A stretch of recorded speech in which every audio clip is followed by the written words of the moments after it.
Hi, I'm back. I'm going to go over the last tier in the calculation done by the algorithm, and is the last set of costs that are taken into consideration before we can determine what the true costs of the channels are. So here we see again Hotel A, Hotel B, and Hotel C. And by the way, these are buildings in Dubai. I was there last year. Amazing what they're doing with architecture there.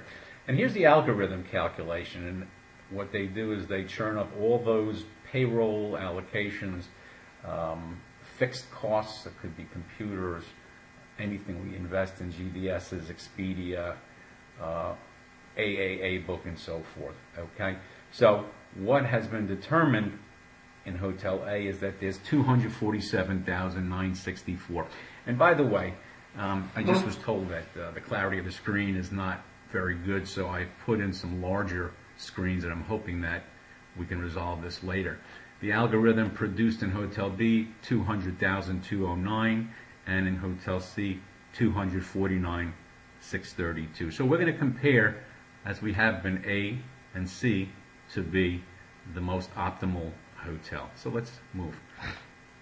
Okay, so that 247 in cost generated by the algorithm, the difference between the 247 and the 200,209 of Hotel B is $47,754, and if you remember, there was a $628,000 difference in cash in the bank. That's the amount of cash in the bank from what was paid by the consumer.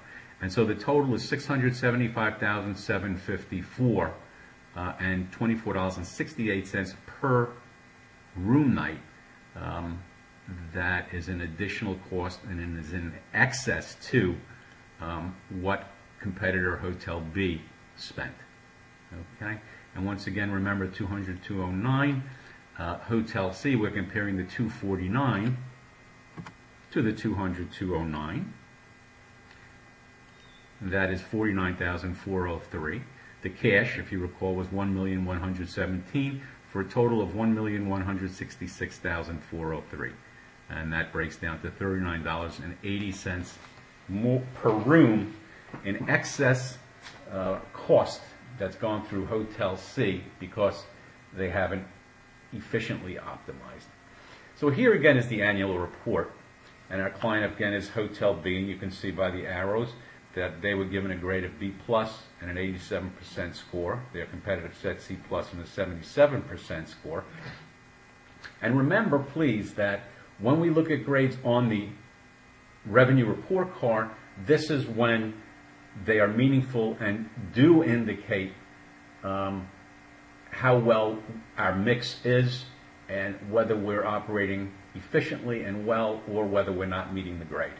Okay. We also will typically put a number of comments down below on the report card and give some suggestions. In this case, the PMS provider, we had suggested that through their PMS they set up pace reports to monitor the reservation channels to see how they're doing in each channel in terms of pace.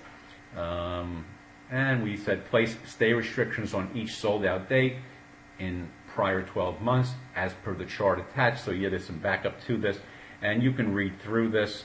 Just freeze your screen if you would, but there's a lot of good stuff here. And you know, if you follow it, a lot of you will know this, so it may be redundant in terms of what you're doing, but it's a good reminder.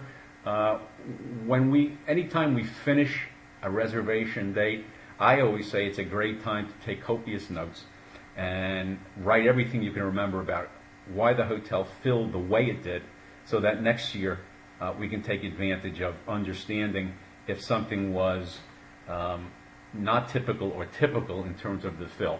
So, you know, it's something that I do. That's it for today, and this is how we come to our final calculations, and happy to answer any questions.